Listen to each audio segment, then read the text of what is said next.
Express Sport were at Wimbledon to round up all the things you may have missed on day one. Wimbledon Day 1 threw up plenty of talking points as Novak Djokovic sailed through and big names like Venus Williams and Coco Gauff fell at the first hurdle. But Express Sport were on the ground at Wimbledon picking up on the things you may have missed from the first day of the tournament. Wimbledon loses a second Kyrgios. Wimbledon has lost what looked like would be a decent replacement for Nick Kyrgios. Fellow Australian Max Purcell gave himself a dressing down in an angry monologue, attempted an underarm serve, argued with the umpire and showed flashes of raw talent in just a couple of hours on court at SW19. Sound familiar? The 25-year-old, who has shot up over 100 places in the rankings in recent times and is now 64 in the world, was good value for entertainment while he lasted, but a self-inflicted collapse which saw him lose a second set that he had been leading 3-0 spelt the end for the Aussie as Andrei Rublev ran away in straight sets. Shame really, as the home crowd seemed to take to him, and there is a sense he may have had a role to play given the lack of stardust and characters knocking about this year. No Nadal, no Raducanu, and perhaps most significantly, no Kyrgios. Who now is going to provide the box office and TV gold moments? Purcell looked a decent enough candidate for the job. Alas, it wasn't meant to be. Brit feared repeat after bloody balls. Jodie Burrage reached for a bag of Percy Pigs as she rushed to the aid of a ball boy who had taken a funny turn last year. And the Brit revealed she feared another incident after spotting blood on the balls during her first-round match.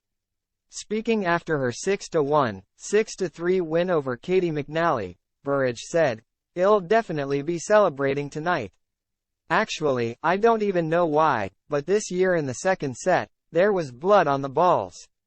I thought it was Katie actually who had cut herself because she had the trainer on. It wasn't. It was another ball kid who had cut their finger, and there was blood on the balls. I was thinking, why does this always happen when I am playing? Hopefully, next match we can get through plain sailing. Yeah, well, wait and see what happens." Kuroda Boys spotted. Jannik Sinner fan group The Kuroda Boys, who rose to fame at the French Open, were spotted at Wimbledon for the Italians' opening match against Francisco Cerundolo. The veggie-themed cheer squad's costumes are inspired by Sinner's hair color and his tendency to snack on carrots on court. And just like at Roland Garros, the fans lapped them up as every man and his dog tried to get pictures of her with them. Unimpressed Belarusian star gives spicy answers. Victoria Azarenka told a reporter his question was poor in an awkward exchange during a post-match Wimbledon interview.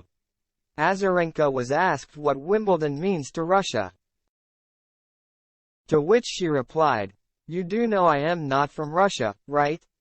The reporter then tried to clarify his question, but Azarenka bluntly told him she couldn't answer, saying, "You will have to spill it a bit more directly to me. I am not understanding the question." After asking him to clarify his question for a third time, the reporter apologized for asking a poor question.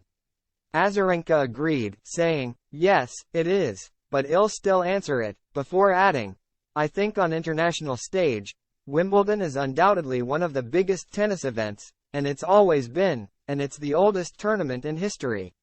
So it's iconic. It is iconic. How it is in Russia, I am not from Russia, I can't really tell you how it feels in Russia."